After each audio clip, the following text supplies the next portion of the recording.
This movie perfectly encapsulates all my fears of the deep sea: mysterious and eerie extraterrestrial beings, terrifying and grotesque deep-sea monsters, and decayed, emaciated human remains. Each of these elements alone is enough to frighten anyone. Yet the director masterfully combines them all to create a classic sci-fi horror masterpiece, 1998's Sphere. Although the title may seem plain, I suspect it is a childhood nightmare for many. All right, enough idle talk. Let's dive into this enigmatic story. In 1972, the United States discovered a massive spacecraft wreckage 1,000 feet beneath the Pacific Ocean. Such an enormous machine was far beyond the capabilities of modern technology, leading them to speculate that it was an alien spaceship.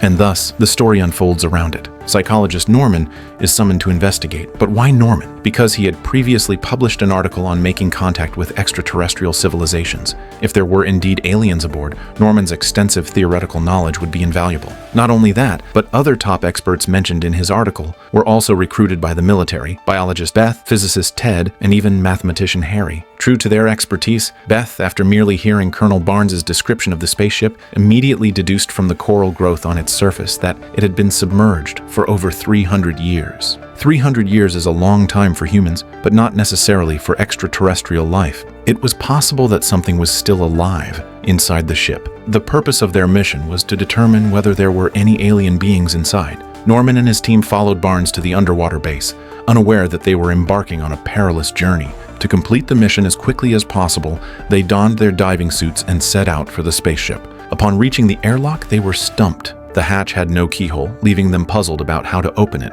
Just as they were struggling with this dilemma, the door suddenly opened on its own. Though slightly unnerved, they stepped inside with an open mind, eager to explore. Yet the moment they entered, they noticed something strange.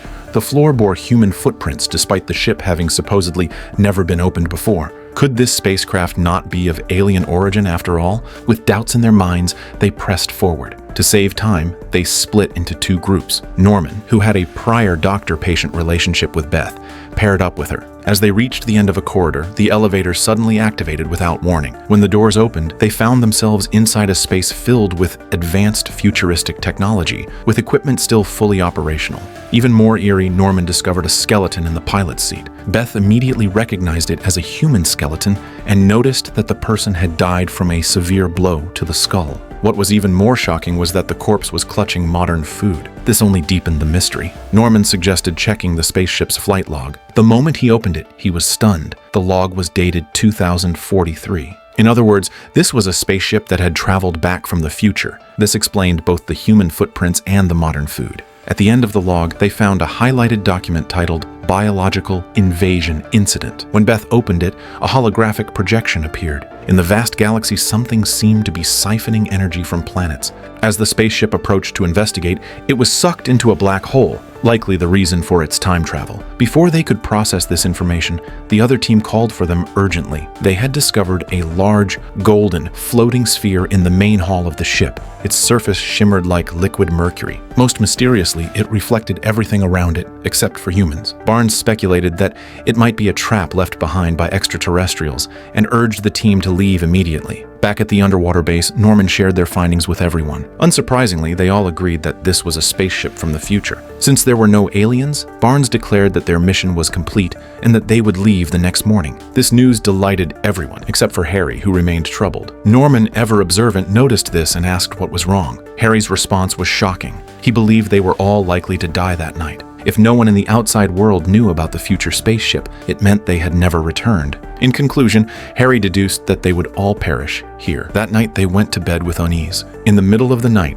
Norman was jolted awake by an alarm. Barnes informed him that Harry had left the base on his own and had returned to the sphere. But this time, something was different. The sphere actively reflected Harry's face. As the image rose higher, Harry himself began to disappear, as if he had been swallowed by the sphere. Witnessing this incomprehensible event, everyone watching through the monitors was utterly shocked. Then, Norman volunteered to go and search for Harry. However, when he approached the sphere, it refused to reflect his face, as if deliberately rejecting him. As Norman stood there in a daze, Harry's figure slowly appeared. Unfortunately, he was unconscious. Just as Norman was about to turn and leave, the sphere changed once again. At the same time, the base was suddenly hit by an unknown interference, causing all equipment to fail, including their surveillance of the sphere. Norman managed to bring Harry back to the base. Everyone was eager to know what was inside the sphere, but Harry remained unconscious, leaving them with no choice but to wait for him to wake up. However, during this period, strange incidents began to occur. While Fletcher was underwater performing maintenance, she was suddenly surrounded by a swarm of jellyfish. At first, she found them fascinating, but she soon realized something was wrong. The jellyfish were getting closer and closer, even climbing onto her visor, obscuring her vision. Then, the jellyfish started tearing at her helmet. Amidst her desperate screams, Fletcher stopped breathing, and the swarm of jellyfish, as if they had completed their mission, swiftly dispersed and vanished. Beth conducted an autopsy on Fletcher. During this time, Norman mentioned that he had always had an extreme fear of jellyfish, sea snakes, and other soft-bodied creatures since childhood. Remember this. It's important. Upon further examination, Beth concluded that the creatures that killed Fletcher were not ordinary jellyfish, but an unknown species never seen before. Barnes, however, was skeptical of Beth's findings. He had discovered in her files that she had a history of mental instability and had even undergone psychological treatment with Norman. Although the mission was officially over, Barnes criticized Norman for withholding Beth's condition from them. Meanwhile, Harry finally woke up. He seemed to be in excellent condition, eating and drinking as usual, showing no signs of distress. However, the moment he learned that the meal contained squid, his face turned pale. Since childhood, he had been terrified of squid and octopuses. Remember this as well. It's important. Still, Harry refused to reveal what was inside the sphere. Even when Norman pressed him for answers, he simply replied that he couldn't remember. Everyone knew he was hiding something. Just as they were about to interrogate him further, the monitoring team suddenly interrupted. The base's network seems to be under attack, with the entire screen filled with chaotic code. After careful examination, Harry determined that it was not random gibberish, but a hidden message. They decoded the binary code and found that the signal was being transmitted from 1,000 meters deep in the ocean. Everyone immediately suspected the sphere. This could be the first ever communication between extraterrestrials and humans. Soon after, another message arrived. "I am pleased to make contact with you." Harry quickly asked, "Where are you from?" But the entity avoided the question and simply repeated, "I am pleased." Then the communication was abruptly cut off. Faced with this bizarre situation, Ted couldn't help but exclaim, "This is absolutely unbelievable. We're actually communicating with something from the future." Although the entity seemed non-hostile, Norman was not optimistic. He was deeply concerned. A highly intelligent being that had survived for 300 years with an advanced emotional system, no one could guarantee that it would always be in a good mood. And Norman's worries soon proved to be valid. Disaster was silently approaching. Not long after, rhythmic knocking sounds echoed from the exterior walls of the base, as if something was probing from the outside. Barnes sent someone to investigate, but after a long wait, they never returned. Unable to sit still, Norman took Beth out to search for them. Before long, they found the missing crew member. But tragically, he was already dead. His body was in a horrific state. Not a single patch of intact skin remained. Before they could recover from the shock, massive fish eggs suddenly began to rain down from above. Even then, they still hadn't seen the culprit. Worse yet, Barnes detected a gigantic creature rapidly approaching them on the radar. He immediately ordered Norman and Beth to return to the base, but their vision was obstructed by countless fish eggs, slowing them down. At the last moment, they barely managed to escape into the base, and the massive shadow outside instantly vanished. It's clear that the sphere is behind all this. Norman believed they had to communicate with it, but as they plan how to do so, a line of text suddenly appears on the computer screen. At that moment, a chill ran down everyone's spine. They finally realized the sphere had been listening to their conversations all along. When Barnes proposed speaking with it alone, the entity decisively refused. Sensing a shift in the sphere's mood, Norman attempted to defuse the situation. However, in the next second, the entity abruptly cut off communication. At the same time, the radar detected the monster again. It had returned, but this time, its form was unmistakably clear, a massive squid over 100 meters long. It launched a fierce assault on the base. Meanwhile, another terrifying message popped up on the screen. "I am coming!" The base began to shake violently. Pipes started to leak, as if the entire structure was on the verge of collapse. Then another message appeared, "I will kill you all." Instantly, flames erupted within the base, and the situation became increasingly dire. Little did they know, in another room, Harry was still peacefully asleep, completely unaffected by the chaos. Barnes and Ted, however, were not so lucky. Barnes was crushed by a pressure door, his spine severed on the spot. Ted was engulfed by the explosion's shockwave. Their agonized screams echoed throughout the base before everything fell silent. The monster seemed to have temporarily left. Desperate to survive, Norman attempted to contact the entity again to calm it down.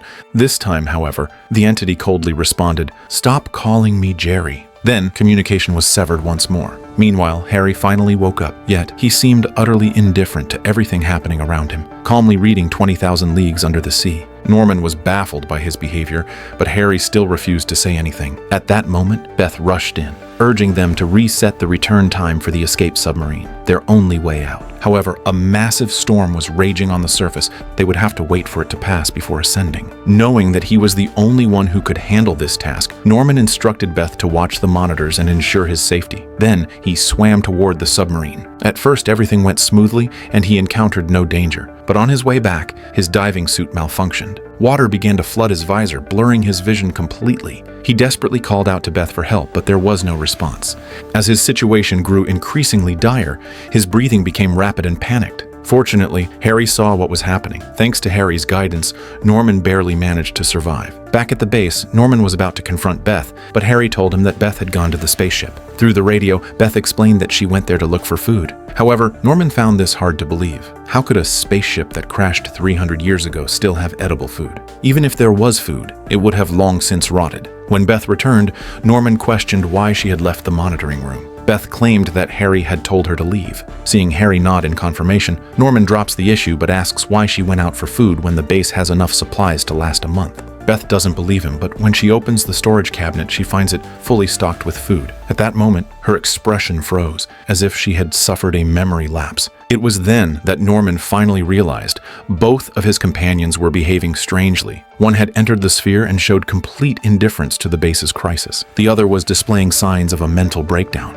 Beth insisted that she was being wronged, but no one believed her. In the end, she left in disappointment. As Beth walked away, Norman noticed that Harry's book had fallen to the ground. Just as he bent down to pick it up, he was stunned to see that Harry was still holding an identical book. But that wasn't all. When Norman reopened the storage cabinet, the food that had been inside just moments ago had all turned into copies of the same book. At that moment, Norman seemed to realize something, but he wasn't entirely sure yet. He rushed to the monitoring room to confront Jerry, demanding to know what abilities it possessed. But once again, the computer screen simply displayed the same message: "I am not Jerry." Seeing this, Norman decided to retranslate the original binary code. Finally, he uncovered a name: Harry, the very same Harry who was inside the base with them. At that moment, Norman finally understood. But he didn't realize that someone was secretly activating the base's self-destruct mechanism. His time to uncover the truth was running out. Norman immediately went to Beth and shared his theory. He believed that after entering the sphere, Harry had gained the ability to make his dreams come true. At the same time,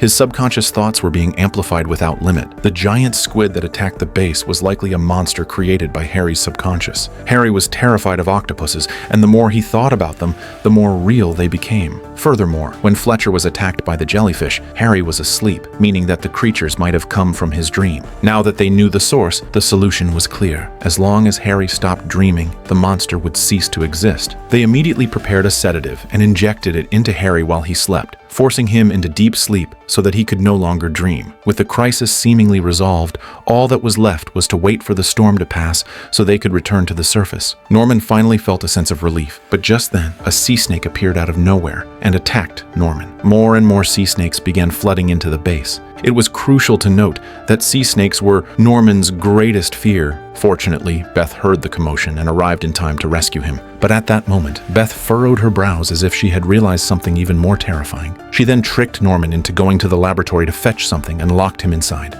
Only then did she reveal her reasoning. She suspected that Norman had also entered the sphere, and that he too possessed the ability to make his dreams come true. Beth knew the natural behavior of sea snakes. They wouldn't normally appear at this time. With Harry in deep sleep, the only possible explanation was that Norman had imagined them into existence. This meant that the jellyfish that killed Fletcher were never part of Harry's subconscious, but rather Norman's. After all, Norman had previously mentioned that he was most afraid of jellyfish and sea snakes, and now his fears had become reality. Beth then used the intercom to tell Norman that he had to inject himself with a sedative, but Norman resisted fiercely, insisting that he wouldn't let his thoughts run wild. For her own safety, Beth began flooding Norman's room with water. Startled, Norman unconsciously conjured up more sea snakes. However, as a trained psychologist, Norman knew how to resist external influences. Instead of panicking, he opened the sealed door and swam into the ocean, making his way back to the base through an alternate route. Meanwhile, Beth was experiencing her own nightmare.